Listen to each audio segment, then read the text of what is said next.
that. He said, if any religion has a chance of conquering England, then Europe, within the next 100 years, that religion is Islam. Not with a gun, not with a grenade, but with the intellect. If any religion has a chance of conquering England, then Europe, within the next 100 years, that religion is Islam. And they know. Islam is growing in Britain. And in France, there are 2 million Muslims there. And you have to talk to the people according to their background and experience. And to do that, before leaving for France, I learned French. It's a hobby. If I go to a new country, I try to learn the language of the people. I was wanting to go to Indonesia, so I learned Indonesian. And in the city hall of Cape Town, I was demonstrating to the people. I said, you see, every language is beautiful and every language is unique. But when we don't know a language, that language seems funny to us, silly to us. So I started telling the people, I said, now look, I want you people to vote for the silliest language that I'm going to speak. So saying, I said, look, I'm speaking English to you. You Malays are more bilingual than the Afrikaners. You know, you speak English as good as your Afrikaners. At home you speak Afrikaans like the Afrikaner, and with me you speak English as good as the Englishman. You are most bilingual people. So I'm speaking English. It sounds natural to you. If I speak Afrikaans, as a maar ek sal julle die waarheid, dit is vir julle voordelig dat ek weggaan, want as ek as nie weggaan nie, so you say, well, this has got some weird accent, you know, some funny way of saying things. But there's nothing funny about the language.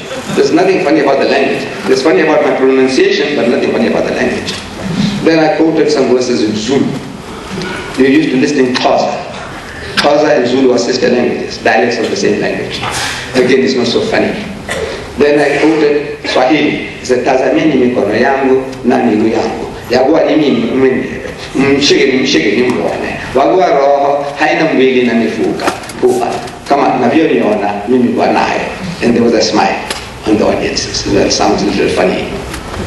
Then I said, tengo frak tanganku dan kakiku, inilah aku sendiri, jamahlah aku dan lihatlah, karena hantu tiada berdaging dan tulang, seperti yang kamu lihat pada padaku. And there was a laugh. So that means they voted. They voted already. I didn't have to ask. You voted that the silliest and the funniest language is this last one. So I'm asking my audience, back with the city hall fact, with mostly my Muslim brothers and sisters, mostly Malays. Mostly Malays. So I said, what language is that? They don't know. I said, that's your language. Damn fools, this is your language. Your language is the silliest and the funniest language. How can you say such a thing? No, the reason is, for 300 years you didn't hear it. And it's 10,000 miles away from here. So there's no chance of you just going to do it. So that language, because you didn't hear, it sounds the silliest and the funniest. But if you were an Indonesian or a Malaysian, you say this is the sweetest language, tengo tanganku dan kakiku. My God, you say that's the best. So now I have this hobby of mine. I learn French, and that's the hardest language. My God, I know Spanish, I can give you Spanish.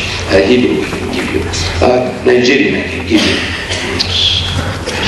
So many languages, about 20 different languages I can give you. But the hardest I found was French. Even at this old age, wanting to learn new words, the pronunciation. And I forget. And again, I hammer the thing in, and again it falls off from the brain. And it was ordeal. But I did it. I did it while I'm traveling from Durban to London. On the way, I was a cependant, je vous dis la vérité. Il a inventé je pour vous que je parle, car si je ne parle pas, les consolataires ne viendront pas pour vous. Mais si je m'en vais, je vous l'enverrai.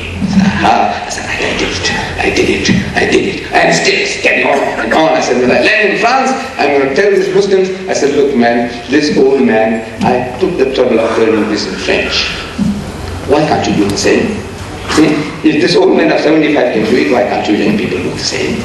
And this is, you're speaking the language. This is a foreign language to me. And it's a very difficult language, especially for those, I was told, if you know English first, then French is very difficult.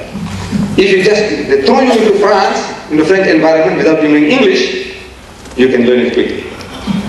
But if you learn English first, because it's phonetic, it's a B-A-D bat, C-A-T cat, R-A-T rat, M-A-T mat, French is not like that. So, it's very difficult. I learned it.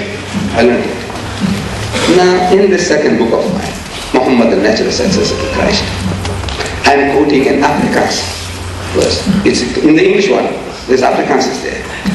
And it's a very, very beautiful way of starting with the Afrikaans, I found. I meet an Afrikaner and apologized to him. I said, you know, sir, I'm in South Africa for 60 years and I can't speak Afrikaans. You know, I said, I feel very sorry, very sorry. My apologies. I said, you see, the reason is, when I went to school, they didn't teach us Afrikaans at school, and that's a fact. But my children are doing very well. My children are learning Afrikaans. But you see, me in my own way, I'm trying to learn the language. And you see, what I do is I use the Bible. I know the Bible extensively by heart in English. So if I want to learn another language, I get a Bible in that language. That's how I learned French. That's how I learned Indonesian. That's how I learned Swahili. I get a Bible in that language. So I want to learn Afrikaans, so I get an Afrikaans Bible. And what I already know, I memorize that. So I'm telling the Afrikaner, I says, you know, your language is a unique language. Absolutely unique. Actually, all languages are unique, says the Quran. They are all signs of Allah's creation. Every language is miraculous and every language is unique. But yours is more special. It's the youngest of the world's languages, Afrikaans. And I said, it is absolutely unique. I said, you see, use 4 negatives to prove a positive. So what you're talking about? I said, you see, you know, in the Gospel of St. John, chapter 16, verse 7, it says, maar ek sal julle die waarheid. Dit is vir julle voorbelig dat ek weggaan. Want as ek as nie weggaan nie, sal die trooster nie na julle kom nie. Maar ek as weggaan, sal ek hom na julle stuur. It says, ni. 4 negatives to prove a positive. There's not another language on earth which does that. Marikas, ni, weggaan, ni, sal die toerusting, ni, ja, dat komt niet. Nee. The guy's interested. He knows it's classical. What I'm quoting is classical. There's not like I say, Mohamed is good, finish. Or Humankind is good, finish. But now, this what I'm speaking is something classical to him. It's honey from his Holy Bible. I'm quoting exactly word for word. He wants to know what is this all about. So I said, this tourist, who is this tourist? If you know this is the Holy Ghost, I said, no, it doesn't say that it's the Holy Ghost. Shh, then you go start. The guy doesn't know what hit him. By the time you finish, he doesn't know what hit him. And how it started, he doesn't know. He can't remember. I said, I don't know Afrikaans. But you know, I was trying to learn your language. And you know, this is how I do it. And you know, your language is a beautiful language. It's a unique language. And you know, you got 4 negatives to prove a positive. He's buying. There's so many ways of getting at the people. Share, talk to them. Right. The French testified by dividing from France that the literature, that is what I'm talking is very important. The arguments, the presentation, the reasoning, the logic that I'm giving you is a very important argument. I didn't know how important it was. To me, I'm just doing my job. This is natural to me. What I know, I want to share. What I know, I want to share. But the enemy realizes your potency. The French, they discovered me this in all my books back. Now here is a magazine called The Commission of the Baptist Church in America. The Baptist Church in America, they have a magazine called Commission, comes out every month. Beautiful magazine. It is not intended for our wives. It's not meant for you or for me. That's for the Baptists. But I managed to get this copy. And in this copy here, some of a Baptist journalist of this magazine called Commission, he visited South Africa.